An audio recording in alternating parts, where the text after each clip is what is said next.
Hi, everybody. Good afternoon, good evening, depending on where you're joining from. I'm pleased to be here to present The Great Escape Part 2, using digital escapes in today's economics classroom. A little bit about me. You'll get these slides at the end of the program. My email is on this slide in case you need to reach out to me. So a little bit about me. I have a bachelor's in business. I got my master's in economics and entrepreneurship for educators at the University of Delaware in 2021. I highly recommend this program for anybody that is interested in spending a couple of summers in Delaware and learning a lot of great information and strategies about teaching economics. I have a law degree from the University of Hawaii, and I am in the dissertation phase of my PhD in special education.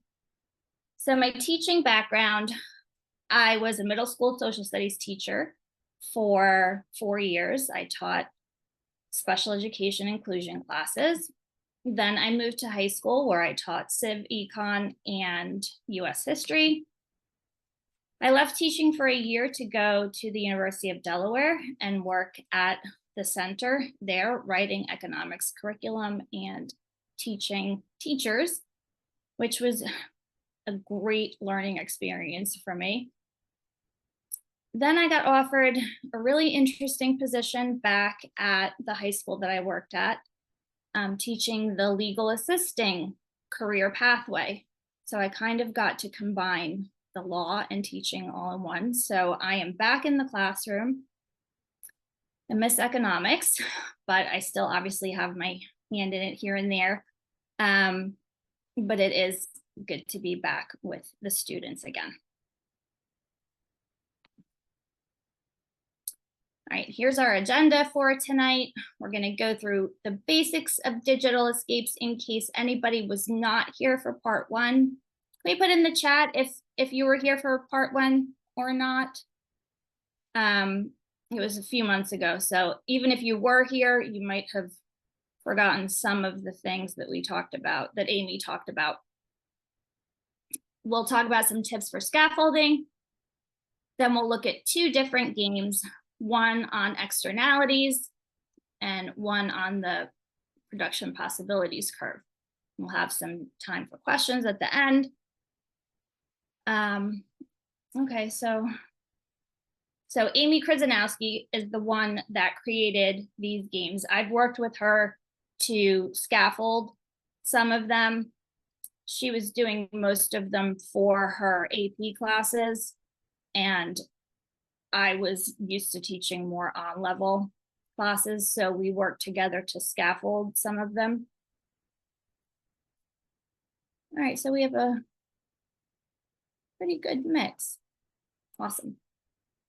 Well, even if you didn't come to part 1, the resources from part 1 will be in the folder that you get access to. So all the games that Amy has made are in there.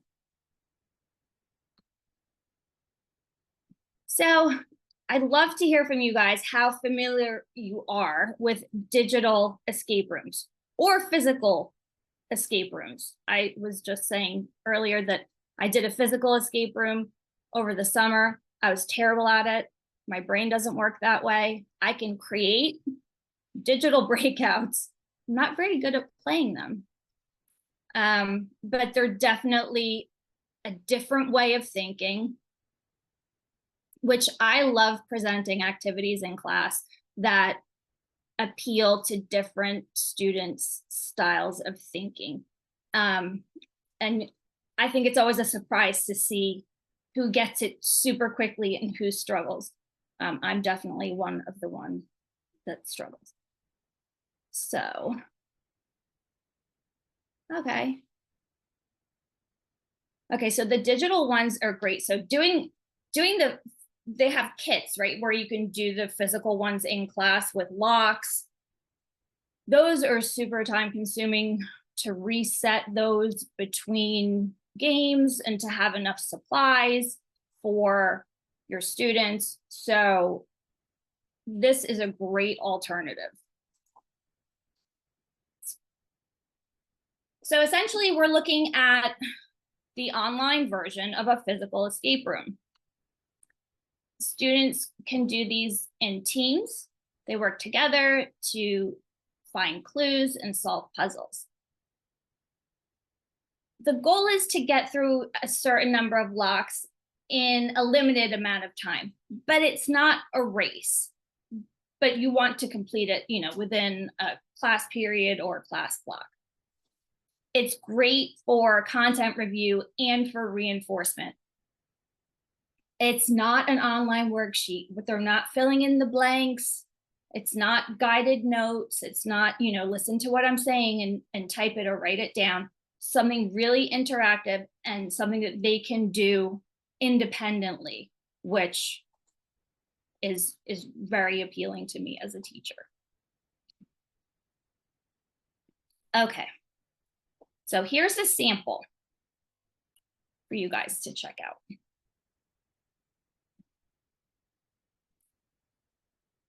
So the way Amy has designed the games is that each lock has a manila folder on it. And that manila folder has a clue or a hint.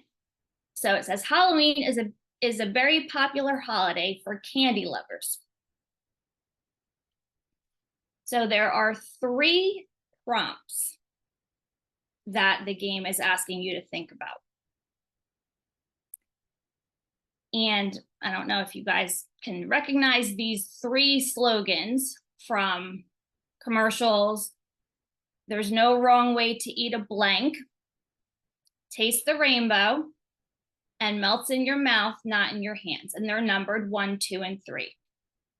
You can see that this is a color lock.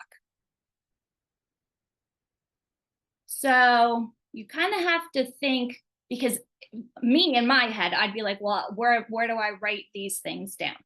You're not writing down anything. You're thinking about colors. So how could we relate colors to these clues? The package, exactly. Oh, somebody got it. Rachel, amazing. If anybody got it before Rachel, I'm sorry, but I see Rachel popped up. So orange, red, and brown. So in the first box, you would put an O for orange because the Reese's wrapper is orange, right? Taste the rainbow is Skittles. Those are red. We're just talking about regular Skittles, not tropical, not sour Skittles. So you'd put an R in the second box. And then melts in your mouth, not in your hand. Those are M&Ms. They come in a brown package. You would put B in the last box. I don't know how long it would take me to figure that out, honestly. So it's definitely a different way of thinking. When your students do this for the first time, they might be totally thrown off, but they will get better at it. And as they do more digital escapes, that way of thinking will become more familiar to them.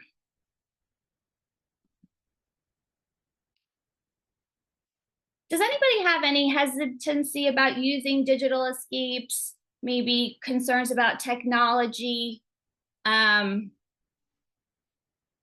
student engagement? If anybody has any concerns, I'd love for you to put them in the chat. Gone wild, never again. Yeah. There's something, these kids. They're definitely, so it's, okay, let me scroll back up in the chat. So access to tech. So if your kids have anything like a Chromebook, an iPad, a phone, any of those will work. You can do, each kid can do it individually if you would rather, but I would have maybe 2 kids, 3 kids sharing one device. So they're just one screen to look at, unless you think, I mean, you do what you want in your classroom, but the fewer entering the codes, probably the smoother it will go to start with.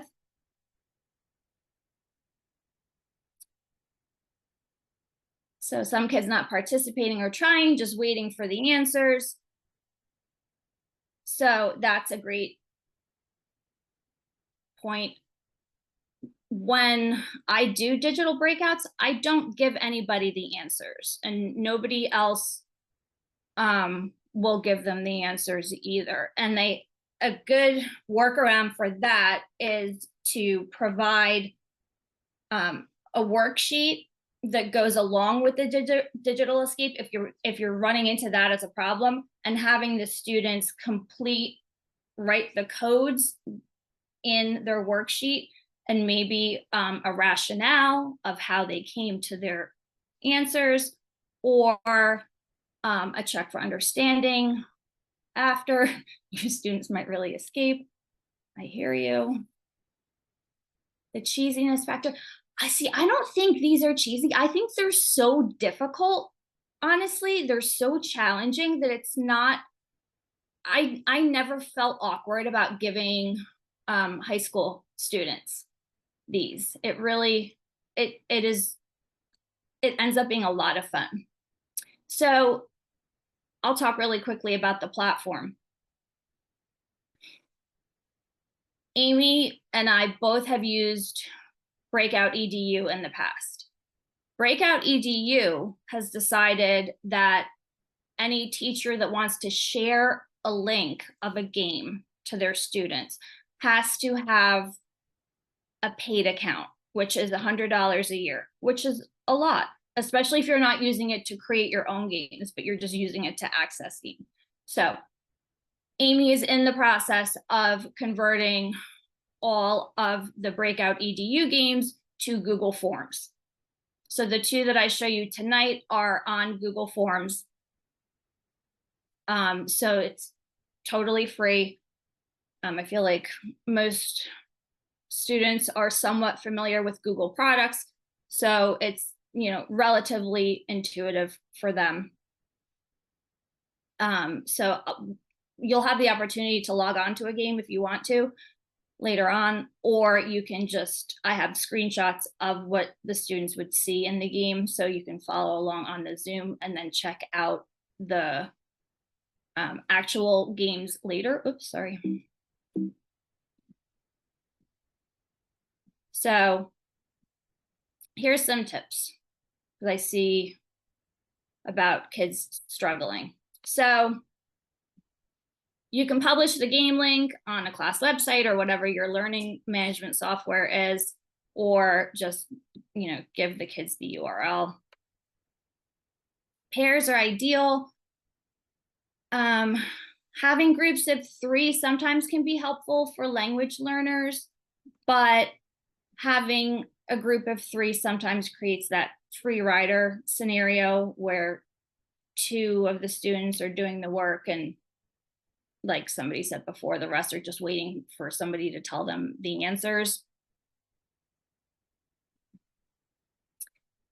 It's a great way to encourage kids to collaborate. And it can be used in a virtual setting. I don't know if we have any teachers who teach remotely, but this is a great thing to be able to do, online. Oh, good, Tracy, you do. All right. If you think your students are going to struggle, you can give them hint cards, and you can decide to give them 3 hint cards per team, like colored index cards maybe. And if they run into a problem, they could hold up their hint card and you can go help them. You collect the hint card, so they can't ask you a million questions. You're not going to be running around like a crazy person the whole time. So they have to use their hint cards wisely. There are also different levels of these games. So Amy originally started out with the AP versions, then we moved to ones that are scaffolded and that have scaffolded handouts that go with them. So we've tried to be as inclusive as possible in creating these games. Another thing that we have for this externalities game that we're going to do is doodle notes. I love doodle notes so much. I don't know if anybody's used them. One of my classmates did a whole project on them in our master's program, and it was amazing. So they're a mix between graphic organizers and actual written notes. So this one's included in the folder that you'll get. So if you think students are going to struggle, let them have their doodle notes out while they're completing the escape room so that they can refer back to what happens under certain circumstances. Okay. Game number 1 is called Stop the Music. And if you have any questions, please feel free to put them in the chat, and we'll try to get to you as soon as possible. So this is based on Content Standard 16, Role of Government and Market Failure, looking at positive and negative externalities, looking at graphing externalities, and looking at solutions for externalities. There are 2 versions of this game. Version 1 is for AP Micro, and version 2 is for on-level students.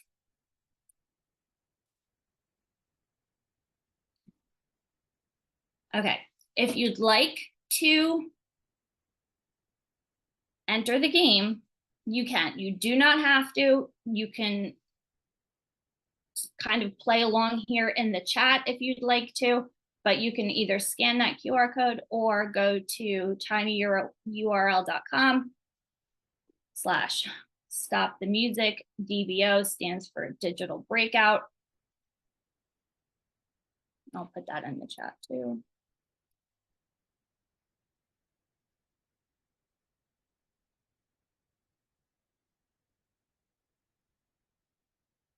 Just warning you, if you open the game, you're going to get sucked in, and it's going to be really difficult. It is addictive once you start going.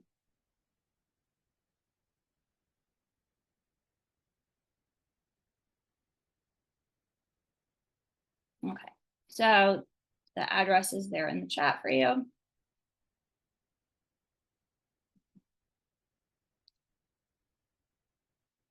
So how these games are set up, it is that was lamb chop, yeah. There's an introductory slide that kind of sets the background for the story.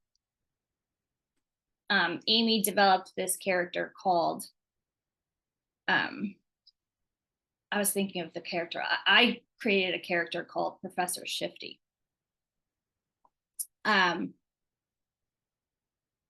Before we get to that, you could consider playing the song that never ends. I didn't watch Lamb Chop when I was a kid. I think I was in England at the time.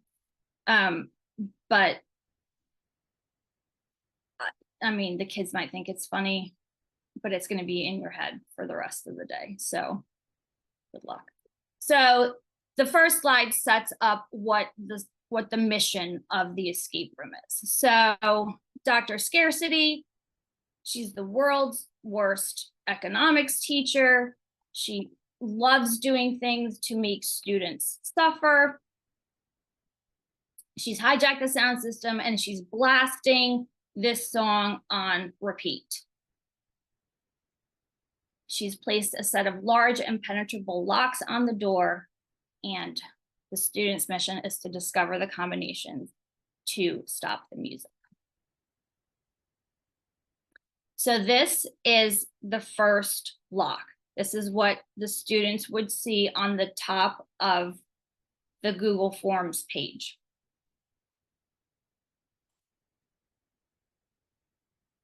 So if you're not in the game, but you want to see what the attachment is, you can go to tinyurl.com/solve notes. Is it different on a phone than on the computer? They're Because they're mostly the same. Every once in a while, we run into somebody that can't access it for some reason. Are you having trouble? Well, it just doesn't look like, I don't know if you can see mine, but it doesn't have the blocks of how many letter locks. It just has enter the combination for lock number 1 here. Can you see the picture up at the top of the screen? Yep, I have the picture. Yeah, but it so doesn't, yep, it doesn't tell you how many on the line where you enter it. That's a drawback of using Google Forms instead of using Breakout EDU, is that the only way you know how many letters or numbers to input is by looking at the picture that's up on the top. Okay, gotcha. Okay, thanks. Yep. So if you went to, I struggled with these. I cannot tell you for how long. What's the difference between a positive externality and a negative externality? That's what the students are looking at. And they go to this note. So I've never used these before, so I was fully on the struggle bus. But depending on, the students need to make a copy of this Google Doc so that they can manipulate the images, because they have to rotate them to be able to read them. So depending on what way you rotate the image, you can see a word printed in one color ink. Students that are colorblind will struggle with this, obviously. But if you're doing the activity in teams, then hopefully somebody on their team can help them out. So this is the first note for lock 1, and we're trying to figure out what it says. So if you turn all the images, yep, okay, we got dog. Good. It actually says neighbors loud barking dog. So the other thing about these digital escapes is you cannot zoom through them. That's not something where you're going to just click through. You can't advance to the next lock until you get the lock correct on Google Forms. Same with Breakout EDU. So the students have to get the right answer before they can move on.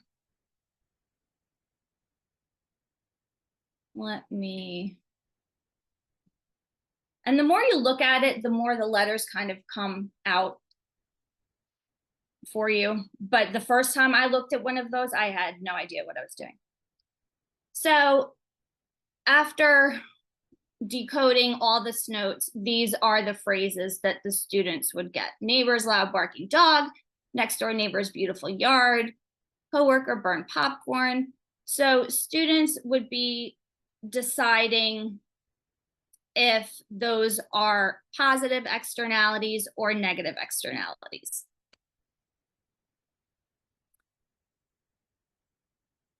And if they're negative, they're putting an N. If they're positive, they're putting a P. So for each of the 5 notes, like neighbors barking dog, for example, that's a negative externality. Students would put an N. So you could see that this would probably take quite a while if students have not done notes before. If they get it wrong, it just doesn't move on. They can try as many times as they want to. But if they get really stuck, that's when they might have to use their hint card. So after they complete a lock, the form tells them how many more locks they have to go. So this is lock number 2.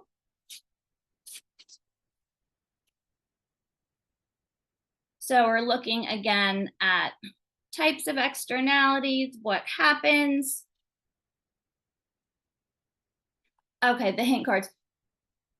There aren't printed hint cards. The students raise a colored card and then ask you whatever specific question they have, and you help them that way.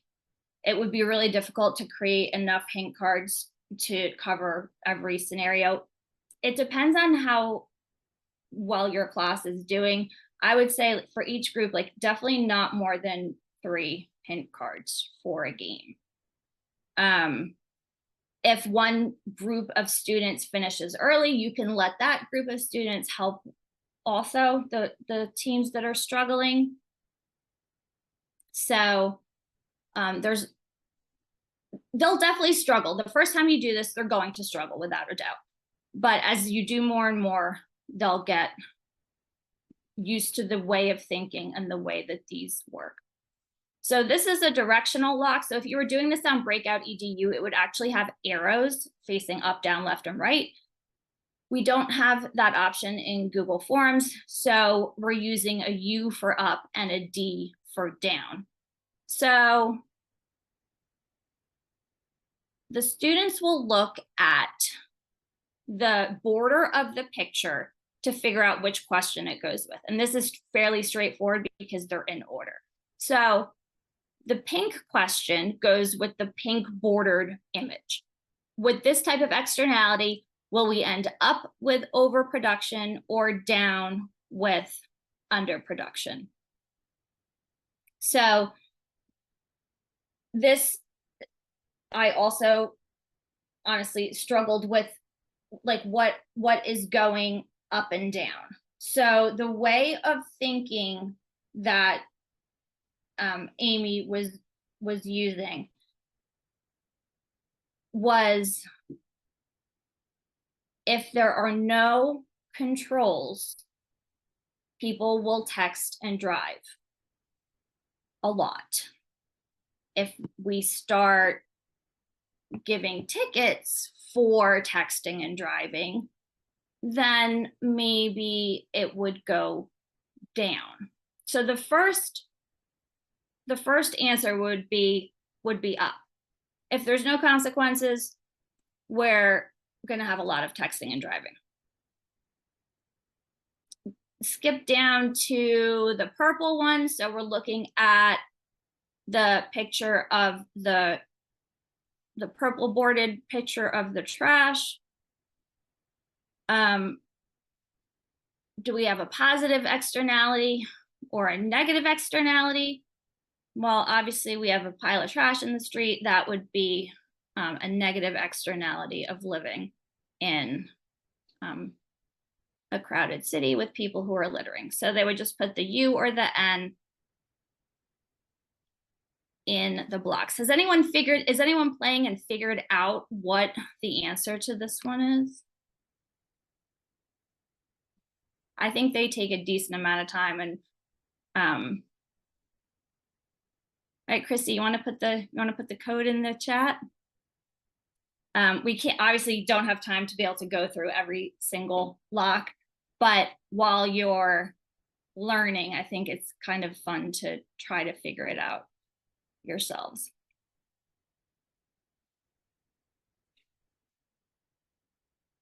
Oh, Christy's already moved to the next lock. She's good at this. All right, here's the code. And that one's actually tough. And now I remember why I don't teach math. Yes, you are correct. That is a tough one.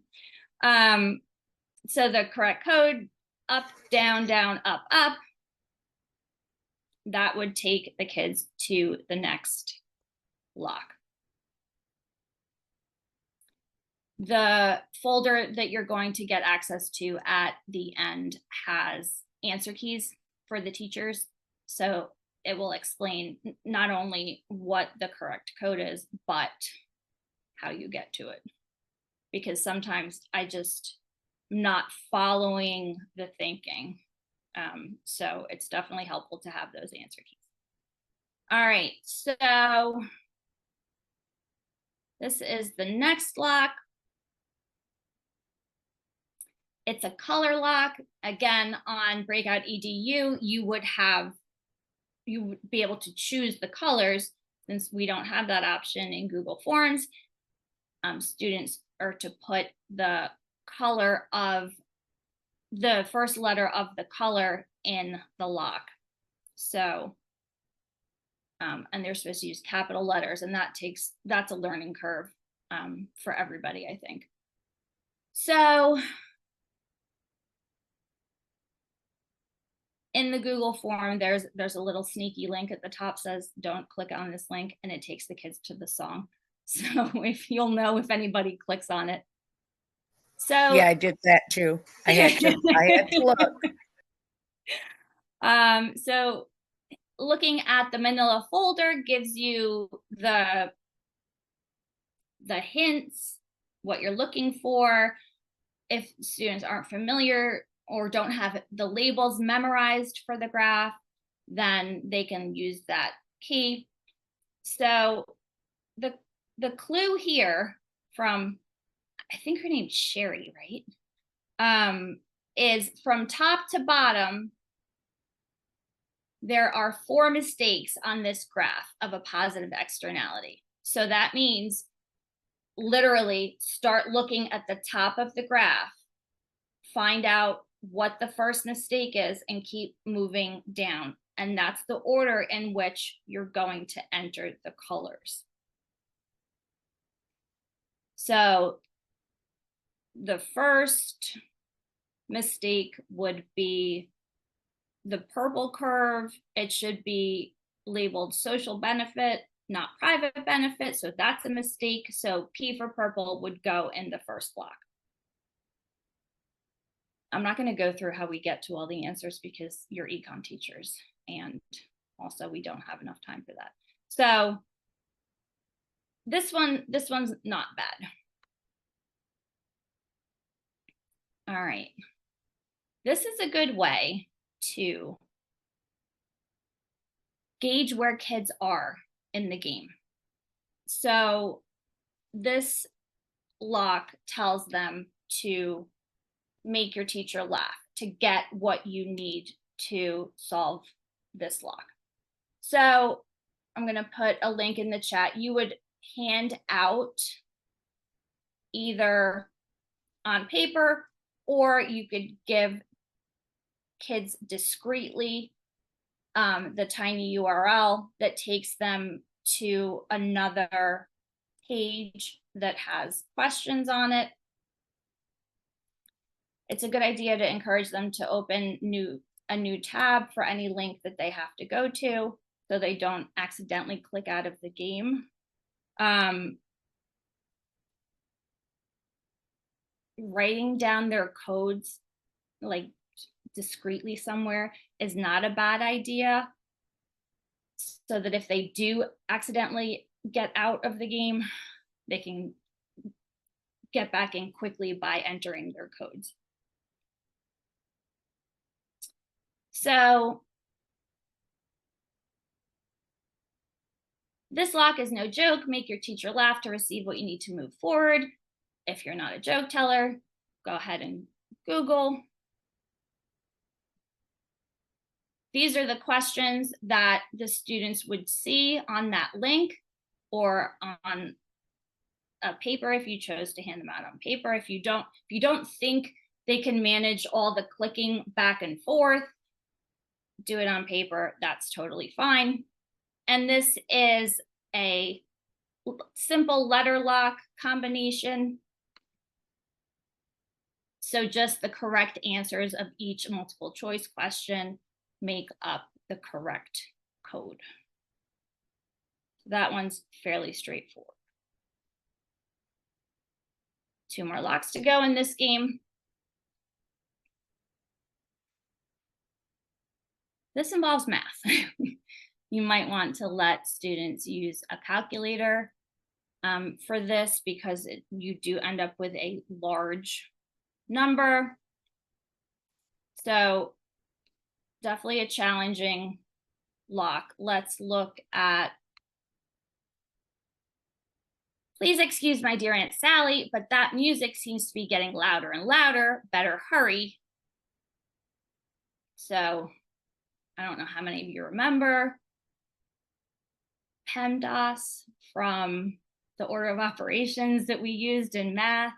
And the file folder says order of operations matter. So the students are to look at the graph, find the free market quantity, and then add it to, in parentheses, the area of the deadweight loss times the socially optimal price minus the free market price, plus the size of the excise tax needed to arrive at the socially optimal quantity. This one's a heavy lift, for sure. And if you have students that struggle with math, this is in the AP version, so hopefully most of the AP students would be able to tackle it. But if not, this might be one where you need a little bit of extra help.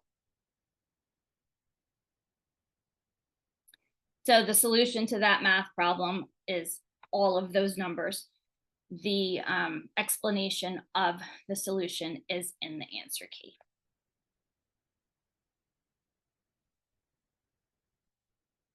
All right, we're on the last lock for this game. I'm going to put another link in the chat. It's also there on the screen if you want to type it in yourself. So this one was also tricky for me. I think sometimes you think you've gotten to how you get the answer, but there's another step. And it's that second step that I think that students can struggle with. But also practicing enough of them, you eventually figure out that it's not as easy as it seems. So there must be another step. Okay, so this is a color lock. First, we're going to look at the lyrics or the explanation of the song that is on the screen. So there are some words that are bolded, and teaching students to look at whatever the outlier on a screen is a good idea. So did you notice there are 10 words per line, except the last one? You can really count on the words, so count is all caps, to reveal the color of the lyrics. So if you open that link, you'll see the lyrics to the song are in color-coded lines. So this one will take a while too. Students would look at line number 1 because that is the first number that's bolded, the first word that's bolded. They would look at that, so is the 5th word, so they would look at line 5. So whatever colors lines 1, 5, on and on and on are, that's the answer to the color lock. This one took me quite a bit to even see what it was asking for. But paying close attention to the manila folder clue really helps. Counting the words, getting the color of the lyrics on the next screen, or you can hand it out on paper if you'd rather hand it out on paper, but you'd have to have a color printer to do that. So that's definitely a challenging one. At the end of the game, they'll get a congratulatory screen telling them that they stopped the music. There's poor little lamb chop with an X through him. And that's a fun time for them. I think this next game is a lot easier. I would be careful which game you start with. If you've never done a digital escape in your class before, start with one that's not as challenging.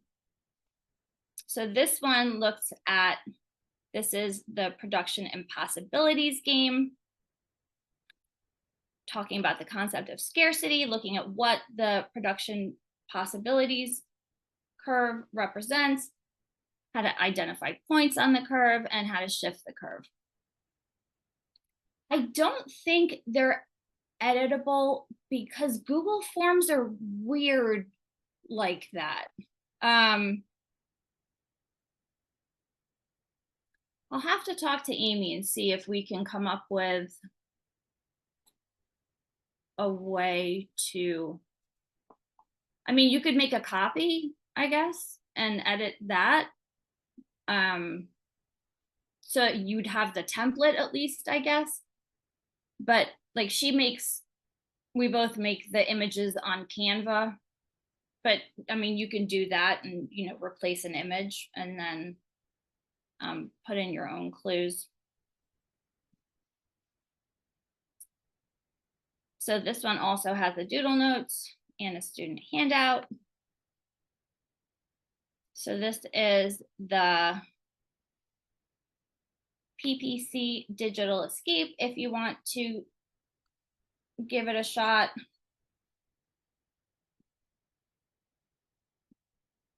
And this one definitely goes much faster, I think, than the last one.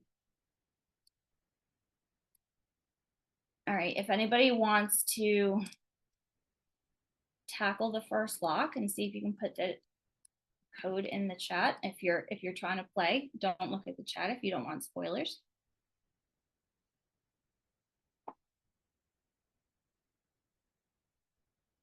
They're definitely more collaborative practice. It's not, I would never use a digital escape to introduce new content. Definitely great before a test or to see, you know, as a check for understanding, to see how many students have really understood what you've covered. All right. So the manila folder has a look for clues suggestion. This one, Dr. Scarcity is back at it again. You've been locked inside a production possibilities frontier. You must solve 4 different lock combinations to break free. Put your productive resources to good use to escape as quickly as possible. So that's the setup that each story has. So here is a set of curves and a set of newspaper headlines. The clue tells you good reporters always consider who, what, when, where, why, and how. The when is in all caps and it's bolded. So students should pick up that they're going to have to look at the dates of the headlines on the paper. I did not get that the first time I played this game. I was so confused. But in subsequent games, it becomes a lot easier. So it's a letter lock. Students should start at the red curve and in order, look at the scenarios in chronological order, look at the scenarios and figure out what would happen to change the PPC. So if you start at the red curve and find the first clue, that would be September 20th, 2020, the fertilizer frenzy. there's a new fertilizer. You can read the text of the headline that makes growing fruits and vegetables a breeze. Well, that's definitely going to increase the number of oranges that are possible to grow, right? So the first letter in the lock would be L. And then they would go in order, jumping from curve to curve. Let's see. Yep, Matt got it. LZZH is the correct combination. And I don't think there's anything wrong with, if you know the students understand the concept of PPCs, there's nothing wrong with guiding them through what they're looking for in the game, or, you know, that they're supposed to be putting the headlines in order, especially when you're first starting, for them to get used to it. So this one, we have a text over on the right hand of the screen. Dr. Scarcity's mom is texting, and she mentioned something about the backwards alphabet code. And well, the folder, the manila folder, tells us it's always good to save old text messages. They may contain information you need. So if a student is looking at the text and sees the backwards alphabet code, well, yeah, that must be something that I'm going to use. If you want to give the students a paper copy of a backwards alphabet code, so like the letter A would convert to a Z and vice versa, answering each one of these prompts, the student would get the correct letter from the graph and then convert that letter with the backwards alphabet code to the letter that they're going to put in the lock. So it's that, like I said before, it's not just one step, there's an additional step required to get the lock.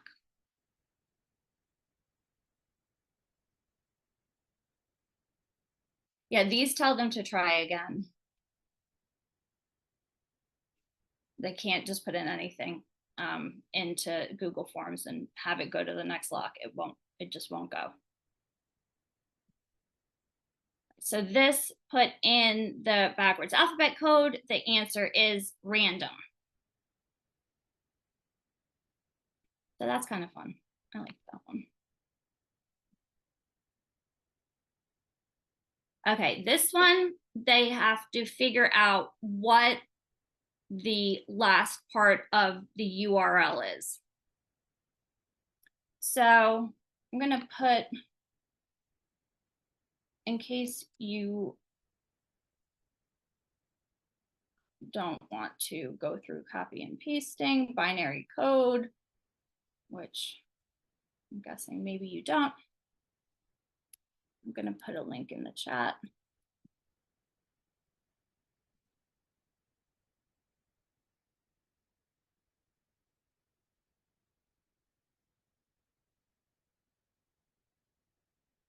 All right, so this is also a letter lock.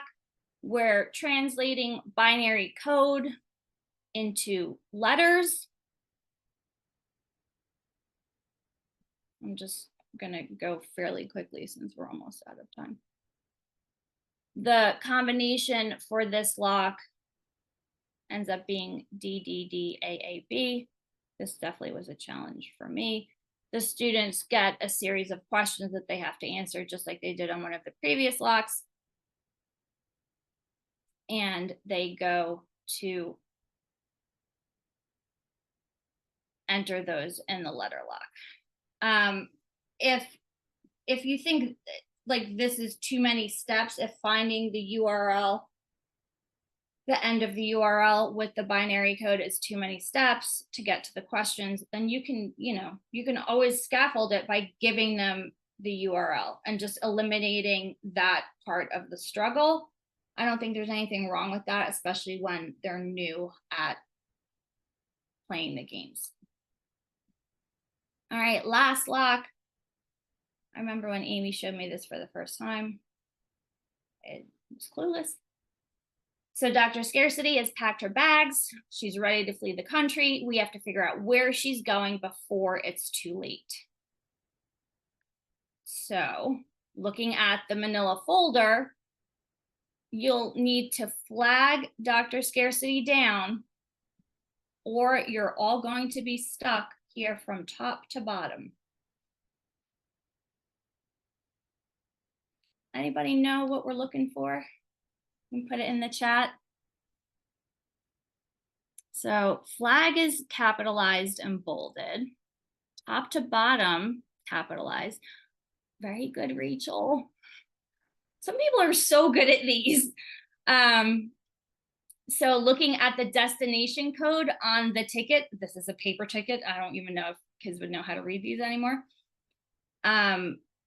Looking at MUC, kids can Google, that's the airport code for Munich, which is in Germany. The German flag from top to bottom is black, red, and then yellow. So you would put the first letter of those colors in the lock. If you were in Breakout EDU, you'd be choosing the colors themselves. It is definitely multiple thinking steps. It's not just solve one puzzle and get out of the lock. It's multiple steps. I think it's really great exercise for kids' brains, and especially for a digital activity.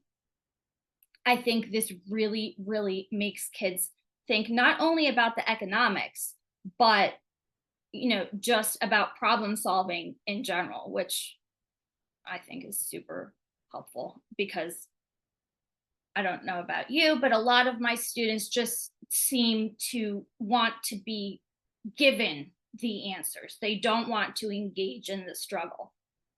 If I gave them a textbook and a series of questions to answer, they would absolutely shut down. But I think this kind of sidesteps that issue and that unwillingness to struggle, because they are so much fun when you figure them out. They do take a lot of work to create, which is why it was so disappointing when Breakout EDU decided to switch to a paid platform. Like Amy and I used to get our own subscriptions to Breakout EDU so that we could create the games, but then we used to be able to share the links, and the teachers used to be able to share the links with their students without being paid members. That's supposedly going away. I don't think they've implemented it yet. They were supposed to switch in July and they haven't. So I'm wondering if maybe there was some backlash.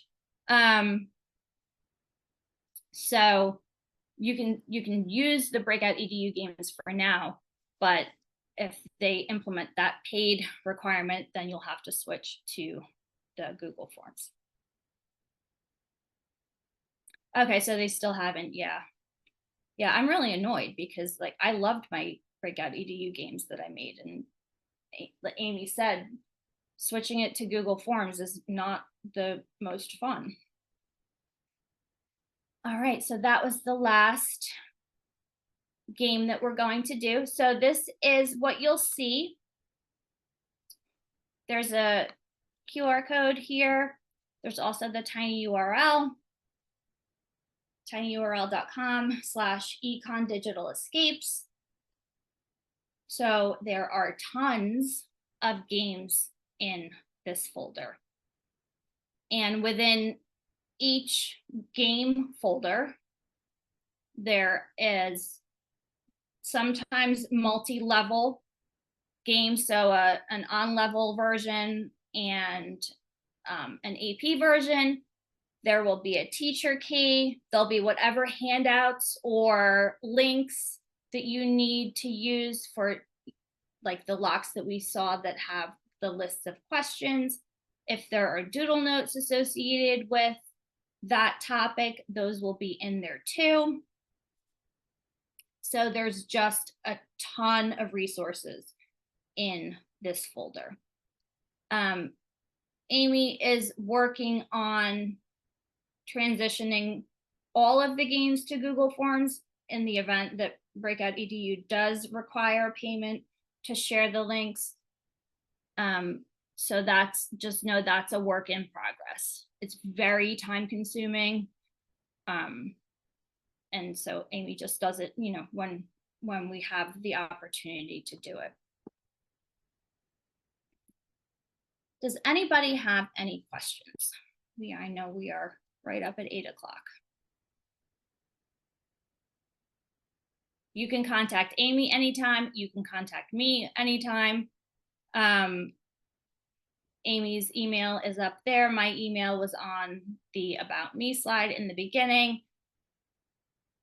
We really hope that this helps econ be more engaging and your classes be more productive and more fun. A lot of them are silly, and it's always great to, I think, have the opportunity to be silly. And kids love to be competitive, you know, even if they're not competing against each other, they're competing against the game. And it's definitely a good time. Yeah, I know. They're kind of overwhelming, right? They're kind of like this big, scary thing. I would absolutely suggest, if you're going to use one with your class, play it first yourself and make sure that you understand, you know, all the steps that are involved in the problem solving, and, you know, just how the links work and how the putting the codes in works. But once you get used to it, definitely it gets easier. I'm so glad you guys all came. I hope you enjoyed. I hope you had fun playing. And if you have any questions about any of the resources that are in the folder, please let us know, and you'll get a copy of these slides also. If you have any questions about how we arrived at the answers, please just reach out and we can send you the explanations if the answer key is not enough, but it most likely is. So thank you so much, guys.